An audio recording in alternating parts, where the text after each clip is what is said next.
ಇನ್ನು ಇಲ್ಲಿ ತನಕ ಅಧಿಕಾರ ಅನುಭವಿಸಿದಂಥ ಎಚ್ ಕೆ ಪಾಟೀಲರು ಸುಮ್ಮನೆ ಇರ್ತಾರ? ಅವರು ಕೂಡ ಹಳೆ ಹುಲಿ, ಸರ್ಕಾರಕ್ಕೆ ಇದು ಎಚ್ಚರಿಕೆಯ ಗಂಟೆ ಅಂತ ಶುರು ಮಾಡಿಕೊಂಡ್ರು.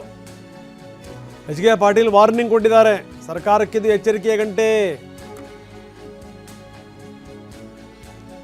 ನಾಯಕರು ಮೈ ಮರಿಬಾರದು, ಸಂಬಂಧಪಟ್ಟಂಥ ನಾಯಕರು ಇದ್ರ ಕಡೆ ಗಮನ ಕೊಡಬೇಕು, ಎದ್ದಿರುವಂಥ ಸಮಸ್ಯೆಯನ್ನು ತಕ್ಷಣಕ್ಕೆ ಸರಿಪಡಿಸಬೇಕು ಅಂತಾರೆ ಎಚ್ ಕೆ ಪಾಟೀಲ್.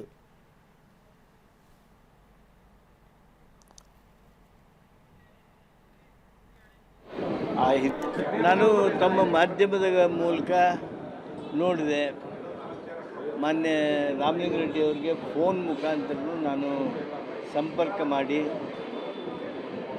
ನಮ್ಮ ಹಿರಿಯ ಸ್ನೇಹಿತರವರು, ಆ ಹಿರಿಯ ಸ್ನೇಹಿತರನ್ನು ಸಮಾಧಾನ ಪಡಿಸೋದಕ್ಕೆ ಪ್ರಯತ್ನಪಟ್ಟೆ.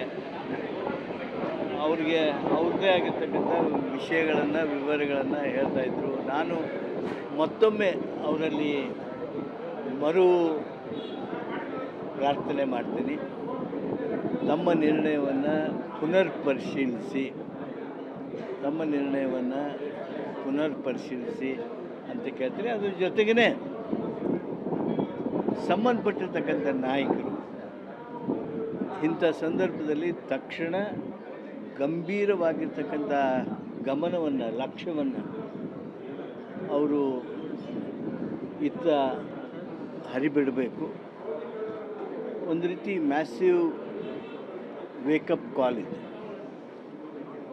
ದಯಮಾಡಿ ಸಂಬಂಧಪಟ್ಟಂಥ ನಾಯಕರುಗಳು ಈ ವಿಚಾರವಾಗಿ ಗಂಭೀರವಾದ ಗಮನ ಹರಿಸಲಿ.